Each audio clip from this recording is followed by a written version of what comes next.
Yeah. So your tuning's different from the what we think of as standard. Well, we do it all straight fourths. Right. And if someone wants the major third guitar interval. Right. Now, I like the reason why you got it that way. Yeah, well, Evan thought I played guitar, and he shipped it out that way. I didn't even know there's an option, you know.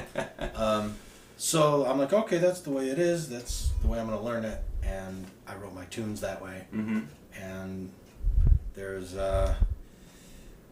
advantages and disadvantages of each one, you know. Right.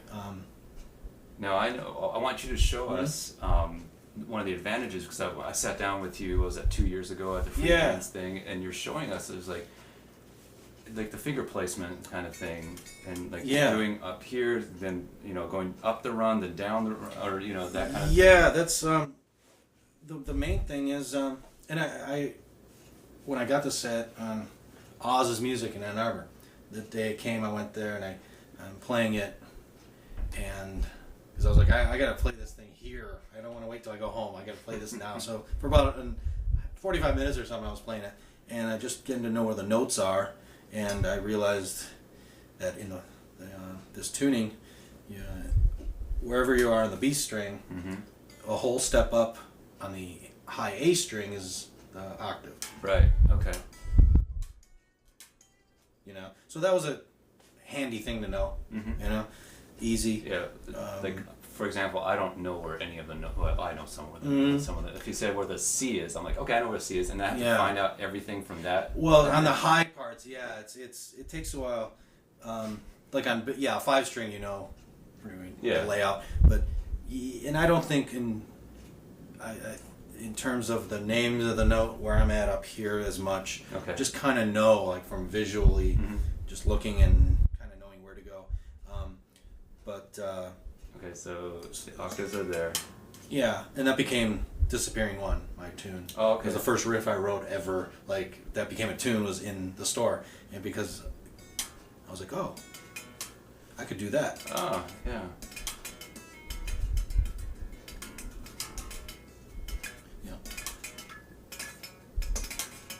So you're starting from the high and then really going all the way down to the low. Right. That's why playing in mono for me is the way to go. That's right. You play in mono. Because I tried playing in stereo, and to have guitar effect, different effect down to a clean bass was weird. Yeah. So I'm like, I'll just do it as one big instrument and loop things as I need to. Do you find that? Because there's such a huge range to it, right? Now, obviously, just in that one riff you play, you're hitting that's 2 or 3 octaves you're hitting right there. Do you find it distortions and compressions, those kind of things, get kind of funky because of that? Because low notes tend to really compressors will kick in right away because there's so much energy in that, right? Yeah. And then you can lose because what compression does, it squashes things and brings the level down literally. And so then you lose the high, the higher notes. I don't know if you've had that issue. For me it's adjusting and knowing which pickup I'm going to use too. Okay. For certain tunes, I'll use the bridge pickup on the bass to have it really cut. Okay. And have a unique, not a very more. Not a real bridge. sub-bassy kind of thing. But overall, it's. I also adjust, because I run in mono, I adjust my pickups here pretty flat. Oh, okay. Huh. Whereas they would go down a little bit. Here is the way Emmett sets it up, but you like to have it up because I was losing the volume of these strings here. Oh, okay. So I had to bring that up, and usually I have the bass on the neck pickup. Almost, I'd say 90% of the time. Really? On my stuff. And bass is on the neck pickup most of the time. Yeah, I'm using the neck, and that gives me the fullest bass sound. Funky stuff, I'll use both. Okay. And then for an effect, almost like body clock, my tune, I use the bridge pickup only. Just to really kind of It has it's the call and answer. It makes it sound odd compared to what you're expecting it should sound like, and really sticks out. And I use the neck pickup on the melody for that tune. Okay. A lot of times I'll use both for the melody. Okay.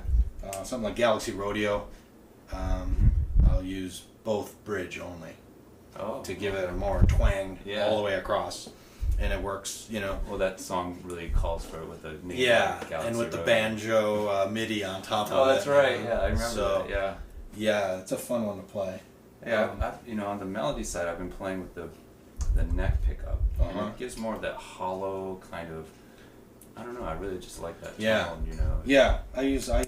Almost like it's out of phase, almost. Like, I don't know if it. I mean, it's obviously not, but like, I just like that tone. Yeah, it's a pretty warm overall sound of that. Yeah. Yeah, I really like using both on the melody. Probably the most I use it for most of my tunes. And then the other thing that I just kind of realized, I mean, it's so obvious because the tuning's B, E, A, D, G, C, E, A. Oh, okay. So you have two sets of strings that are the same. Yeah. The E and the A. Yeah. So if you go.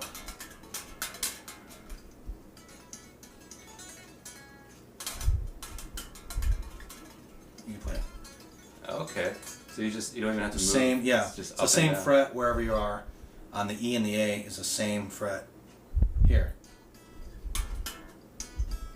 So that keeps things in check too, and you can move up a whole step or whatever, play fifths, and still be in key. Mm-hmm. Oh, okay, yeah. Visually, that's like so easy. Yeah. Yeah, and you can do like call and answer stuff. Mm-hmm. Play around with that, and then this pattern, this chord. Yeah, that's the one I remember. Yeah. Because if it's not like that, like you got to kind of somehow bar one of them because it's down. You got to move it up because these two strings would be. You have to tune it up so you play it, or like, yeah. So you have to like play it down. I think you probably have to go down there. Yeah. So this it doesn't freeze up all your fingers for each. So fret. I find that very interesting because that like lends to your playing because the kind of lines that you play. Right, right. If it was in the other tuning, I don't think you'd be playing the same way. No, I wouldn't. Yeah. I'd learn how to play that way and make it work. But so this is why I'm glad Emmett sent it to me in this tune. Yeah. Is I wonder like if he did send it to you that way, do you think you would still come up with the same lines that you're playing right now? If it was straight fourths? Yeah. I don't know. No, I don't know. I don't think so. I think you wouldn't have the same like kind of lines that you're playing right now. No, it would force me to play like differently. Yeah, whether that's better or not, I don't know. It's like knowing the difference. Like when you can hear the difference between a bass part played in a fourth instrument into a fifth instrument. Like when a stick player plays a bass line, it's like it sounds like bass, but it's not. Like the lines the notes you're choosing wouldn't be what I would choose on a fourth instrument. Right. So I think there's like a same kind of thing happening with you on that. I think so. It's that's interesting to think about. Like, what if Emmett sent you, an instrument all in fourths, and you're like, you think about these like this is getting sci-fi on everybody, but like your trajectory would have been different. Oh yeah. Yeah. The other thing I want to do for my next instrument is we've made one or two with the stick tuning for NS players, and so it's fanned out from the middle. Yeah, it's deep bass reciprocal. Okay. And deep bass reciprocal. Yeah, and it's where the basically what it does is it reverses your low notes become high notes become low notes. But in the same tuning, I can play everything I do in my tuning, but it's bizarre, man. It's like you've unlocked the key to this thing that, like, the secret of life or something that's given to you, and you have to decode it or some shit. Yeah. It's bizarre because it freaks me out. Like, it's my tunes that are my lines that are unique, but I play it and it sounds like it's backwards. Huh. But you're playing it forward. Yeah. But it's inverted. All the notes are inverted. So, and it beefs up the strings here on the melody are beefed up. Mm-hmm. Like they start maybe with a 65 down to like a 32 or something. Yeah. I forget the what actual. Is this right now? What's the? This is a 11. Okay. Yeah, it's 128, 87, 65. Now, if you go out and just say, I need an 8-string bass strings, and you put it on here, it wouldn't. I don't think it would work. No, because these get really thin really fast. Yeah, well, the thing is, Emmett said these strings are made specifically for us because of the core, mm-hmm. and it's flexible. Mm-hmm. It has a lot of flex to it, which is ideal for the tone. To make each one ring out and be consistent. Yeah. So you might, if you put a regular bass string on it, could work. The other thing is, it won't make the bend around here. It'll break the core. Oh, so really? These the core are made, will actually break in there. We had some that happen once in a while with us too. Oh, wow. Then they've been pretty good for a while now, but to get that was a big challenge. I remember once I got one where it didn't taper off here. Mm-hmm. And I couldn't get it, like I couldn't stretch it out and like pull it through the hole to tension enough. Right. So what I ended up doing was just kind of figuring out the length, and then I had to put that in first, and then I bent it over and then put it into here. Yeah. It was, it's like, a challenge. If especially the first time I changed strings. Yeah. The first time, like I had vice grips and everything. I was like, it took me like 45 minutes. Like I don't know what I'm doing really. What length should it be? But typically, if it's near the middle here, leave it there, and then cram it down so it's tight, and you should be all set. Now you were telling me about like the position of that before. I remember you saying something about that. The step, maybe. Yeah. We got the new NS 128s, the B strings, have a shorter step now. Okay. So see how this one here? Yeah. It used to be like that, right. Longer. Now it's shorter and closer to the saddle, and it improves the tone. Okay. Yeah, I remember you, on your last one, because I haven't seen this. This is the first time I'm seeing this one. On your silver one, you like couldn't get this like up high enough or down far enough or something, so you like shaved one of these so that you had more like distance on it. Oh yeah. So that you could get I that. think I cut the spring here in half or something. So that you can get that to lay exactly where you wanted it. Right. Yeah. And now we got the new strings. Yeah, so now it sits really nicely. Yeah. So you got to kind of know not to put it too close to that to begin with. Right. Because when you tighten it up, then it's going to bring it back. So I would probably put it like right there, and then when you tune it and it's all tensed up, it'll get about that. So I don't think people can. This camera won't pick it up, but you know the string tapers down from the thick outer wrapping down to like another wrapping. I think it's like the secondary wrapping, and then down to the smaller wrapping. So this step thing at the end. So you're trying to get the nut to be at the thinnest part, closest to like this first step. Yeah, the bridge saddle. Yeah, bridge saddle. So that's where the tone. Like you've played around with this. Emmett said it's. I don't know what he says. The term he uses, but it's That's like it makes it sound more in tune, like a purer note. Oh, really? Okay. The note is more pure, especially up here. Yeah. In the higher register, it's more. I would think it's less warbling, kinda. But he said it's not that. It's something. I kind of see it like the string is able to really pivot on that point much better on a thinner thing. Because if it's thick, you can't really get that fulcrum point. To really be accurate. I think. So. Yeah. Well, this is a matter too of the. This hasn't changed. The size of the. Right. Let's say, almost the first wrap. First wrap, yeah. It's the distance between here and then where the steps start. Right. So. Yeah, it's. I've noticed an improvement in it. To me, it sounds a little more true, all the way across. Okay. So. Let me ask you a question. Yeah. If a guy doesn't play much of anything. Maybe he plays a little guitar, a little bass, and he decides to pick up the NS. Like, what's like the first piece of advice you might give these guys? Like, do you have tips or anything? Well, if it feels so much like a bass, you know. It's a matter of just knowing the notes. You know, if they play 4 strings, well, you got to know where the other notes are, what they are, and the positioning, and where they are positioned on the neck at different spots too. The same notes on different strings, and what's comfortable to you. If you're like with me playing 5-string, the first thing I did was learn where the 3 higher strings were. Right. Yeah. You know, and that's where with the guitar tuning, it was easy to know where these correspond with the low B.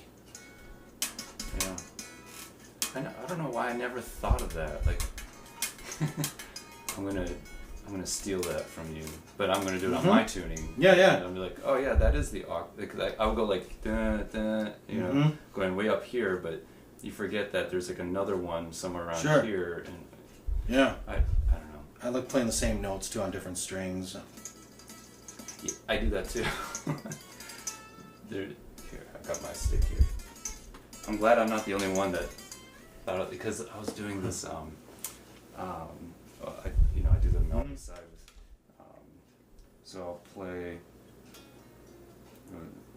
And I bring the other hand. So I'm like, if you play like.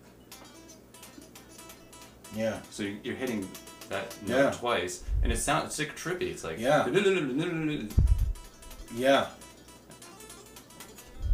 Yeah, it throws you off. Yeah. And in Present Absence, we had some riffs that you play it and then you hit an open note of the same note, you know, on the 5th fret, and then the note under it, you know, the open A. It's a cool, weird effect.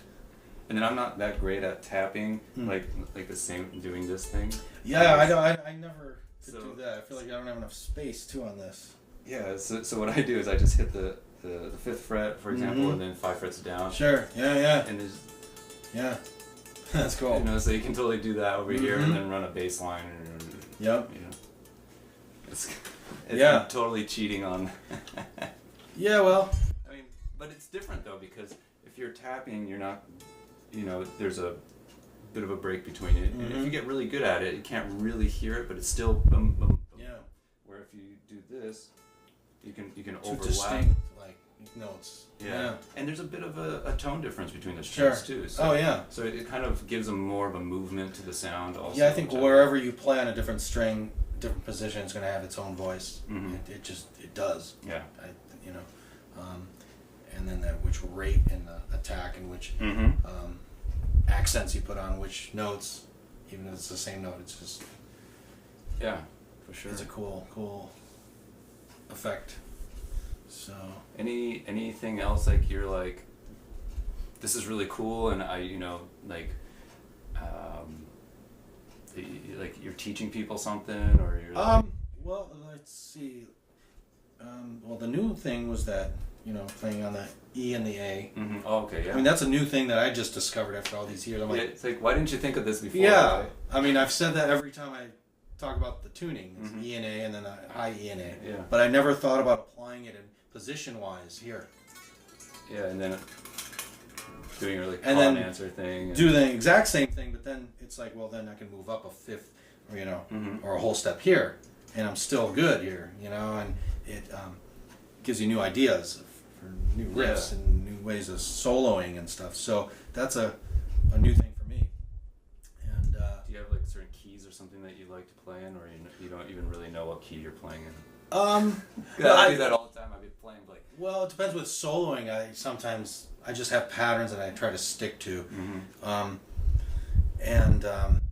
But down here in this area, I know these notes, what they are and stuff. From bass. Yeah, and this stuff is more visual, what goes where, you know. You know.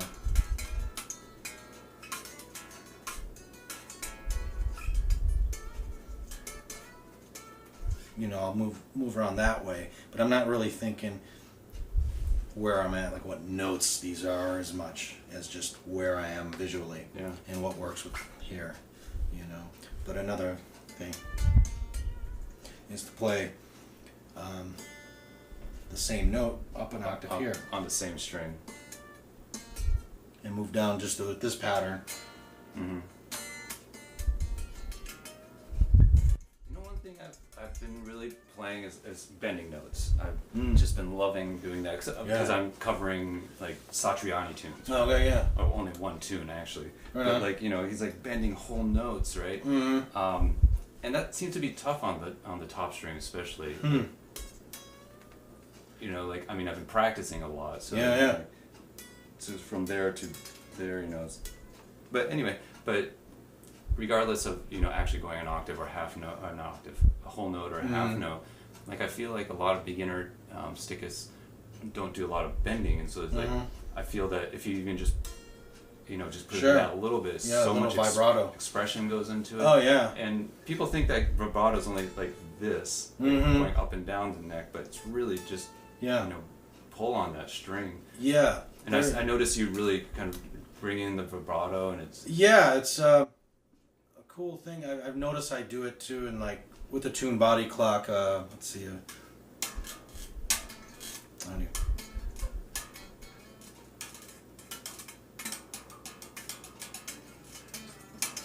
Yeah, I can see your pinky really bringing that. And you're playing a chord really with two notes, you know.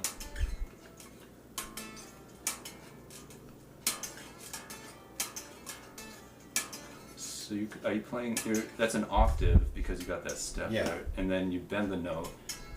Yeah, and that gives a nice texture too. Yeah, it's subtle, but it's there, you know. And it's how you just. I think I do it without even thinking certain times, but that's when I'm like notice it.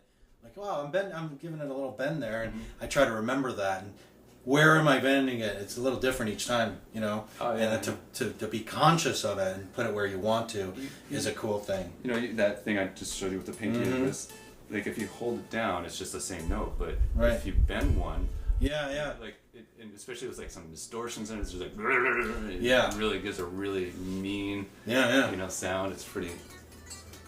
But yeah, I mean, the whole point of the instrument, you know, I feel like is like you gotta like think outside the box. You know, there's no rules. There's no, and you play like some of my tunes are real simple, and then other ones are like fly off the handle, you know, and anywhere in between. So so it's kind of like you push it to the limit, but also make it like so. The people that say you only need 4 strings will appreciate how simple you're playing the instrument too. How you don't have to play all this. Yeah. You know? And actually with like the trio with Alex, I use a regular guitar cable.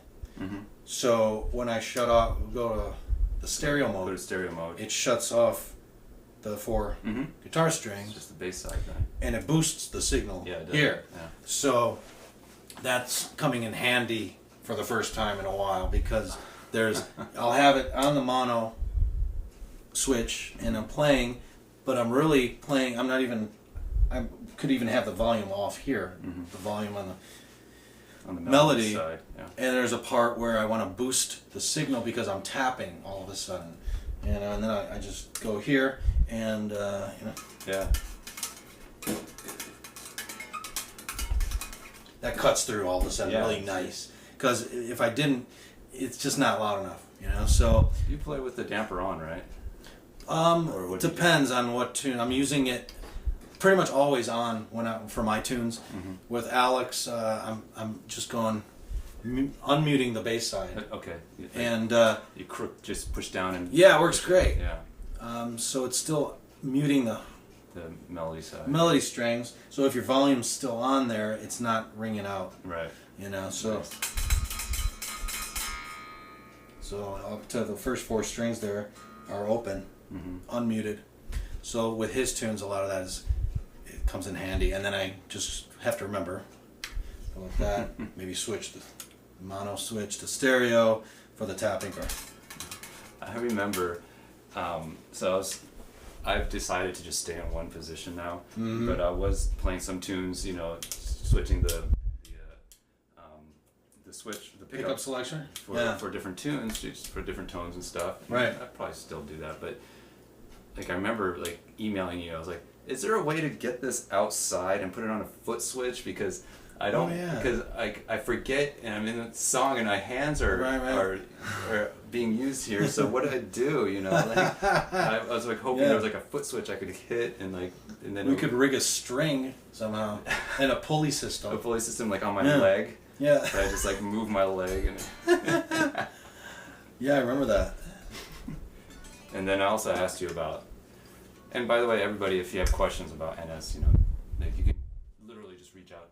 Yeah. At Stick Enterprises and ask away. Stick, or my website, GaryJabilian.com. There's a form on there that you can fill out too to inquire about the instrument, or kind of basically to also free up Cambria. So she's, you know, sometimes she'll come to me and ask me. So this way it's kind of more direct to me since I work there, and people ask me a lot, and I give them advice and maybe come up with the custom dyeing and colors, you know.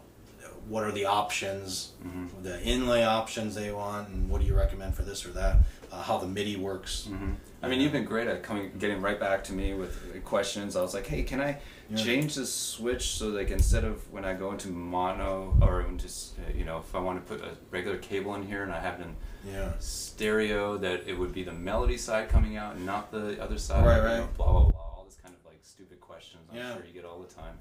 But, you know, you've been just great at answering my questions. And, I try as quick as I can, or else I'll forget and they'll get buried, you know. So I'll kind of like get back to people while it's fresh. While it's fresh, You know? And here's another thing, the new thing, which I don't know if you know Russell Keating's wiring mod. Oh, you did it on yours? Yeah. Which is like... he needs to do a video on it to explain exactly and the advantages of it. I think with recording, to me, it would be advantageous for recording purposes to get another tone from certain effects. Marcus, also the NS player, Marcus Ergol, Pardinas, you know? He's a local stick player, really good, great band. He's got, and we did a gig together a while back, but he had that mod on his too. So he just got back with some feedback on it, and I'm trying to remember what it does. What this does, this is normal, right? It's down. You pull up, and it then rewires this, controls the melody volume, controls these two neck pickups. Oh, okay. And let's see, this switch now becomes this pickup selector switch, forward, both, and back. Whereas instead of these two, it's this way. Turning it like sideways, basically. Yeah. So instead of switching here, you're switching here now. Yeah. Yeah, that's right. Okay. And when I did this afterwards, I plugged it in, and I'm like, it doesn't work. But it does. So you have to relearn everything. And I was showing Emmett too, and he's like, "What? I can't." Like it took a while to know what this does. And then, not to mention, if you're playing live and remembering all these settings, it really could be a disaster. Yeah, no kidding. Because and then you switch and you think you're playing, you're soloing, and you switch here, and this cuts out, right? Yeah. Where you think, I want, you know, you're so used to it being this way and this way, so now it's this way and this way. It cuts it in that half, and so your bass volume controls these two, and same thing. Yeah, bottom, middle, and top is the way you have to think of the switching. Essentially what you can do is now blend this guy with this guy. You know, you leave them all on, for example. You put them in the middle position so they're all working. So now you can blend the volume up here with the volume down here instead of just being that one and or that also one. The tones are like additive to it. Boosts the signals in certain, you know, if you have them. Oh my god, I'm not even gonna think about that. It's pretty. It can come in handy, but I don't even know when. Yeah. You know, so we were like thinking it would be great to have Russell do a video. Yeah. So. And Russell, do it. Tell us everything about this mod, the Keating modification. The Keating mod. Yeah. And he's been putting out a couple of videos, and his playing is awesome. Killer. Yeah, no. Oh my god. He's really good, man. He's just flying on that. Yeah, a lot of great players out there now. It's getting, you catching on advertising in certain magazines. More videos being made helps the instrument a lot, and more orders coming in.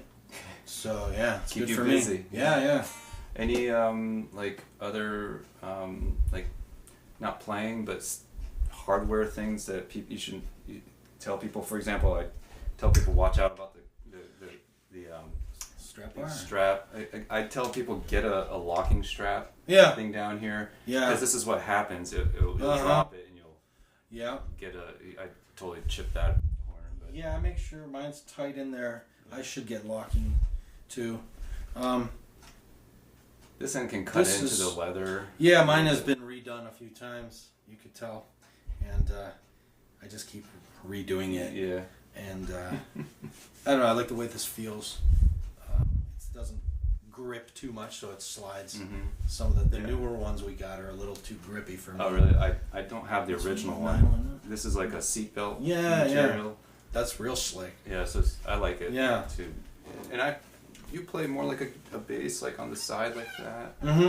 Yeah, it sits more at an angle like that. Because I play like if I would play I like can't play like it vertical. Oh, really? No, I can't play it that way. Wow. See, that's the thing for me with the stick, and I've tried like the SB8 because I could play everything on that in my tuning, positioning, but it doesn't taper down, so that feels really weird to me. Oh, that's right. It's so consistent that I find that kind of strange, So I'd have to get used to that, and this just feels so much like a bass. It does, yeah. And it's, people look at this and like, oh my God, that neck is so wide, but it's so. Well, it's. I think the great thing is this the beveling on the back. You don't realize, but this really, because to reach the farthest here, if it were a traditional round end, it'd actually be further. That you'd have to if your thumb is on the back, right? It's like bigger actually, but because it's got this taper on it, it's actually a smaller distance. Yeah. Believe it or not. I played the original ones with the rounded. Yeah. Which Don's got one of those. I got used to that, and then I went to the tapered and got used to that. Yeah. And got used to the it's just getting used to rods. The rails. You have rails, and this one has the original. Yeah, I mean, I was so used to this, and it's a different feel, but you just get used to it, I guess. Yeah. They were talking about this isn't actually the tall rails; it's different from those. It's like these are the sticks now have these. Okay. Compared to the bigger. Yeah, the really tall ones. Yeah, and the rail boards are like this now more. Oh, really? Okay. So he's been maybe a little bigger, but he's trying to come as low as possible. So kind of. When I play this, I need to make sure my nails are short, or else I'll actually dig into the wood. Yeah, I always once a week I have to. Yeah, me too. And I can't play certain things because I'm like, why am I sucking at this today? It gets in the way. What's going on? And then I'm like, oh, it's my nails. So, well, I think I'm gonna cut the interview here. Do you have any parting words? Anything you wanted to let people know? Everyone should get an NS stick. Yes. There should be one in every household. Yeah. And buy all the merch you can from NS players. And go to every show, every live show. You can find an S for sure. Yeah. We'll have to do something up in your neck of the woods. For sure, yeah. For a show. I'm not playing out right now, but, that's my next thing. I got to get my repertoire together and, right on. Put something together. I'm sure we can do something for sure. Yeah. Yeah. And then vice versa, I'd love to come down here and play out. Maybe next stick night. Yeah, it's probably going to be NAMM show. Oh, yeah. Yeah. All right, so... Right on, man. Thanks for having me. Thank you for everything, for having me over and doing this with me, and we'll get this posted. And again, if anybody has questions, feel free to put comments down below. I like doing this because I look official. Down below. Go to GaryJabilian.com. Jabilian is spelled Jibilian. Yep. Okay. JRJ thinks your name is pronounced Jibilian. Jibilian. I ain't Jibilian. That's It's GaryJabilian.com. Or is it Gary.Jabilian? GaryJabilian.com. Just one word. And the YouTube, I'm on YouTube too with my channel. Just look for Gary Jabilian. Yeah. YouTube, Gary Jabilian. I'll put links on this. Yeah, and, I'll share this too. People can check it out. Of course, go to Stick Enterprises, all that kind of stuff. So anyway, thank you for watching and have a great time playing. Thanks.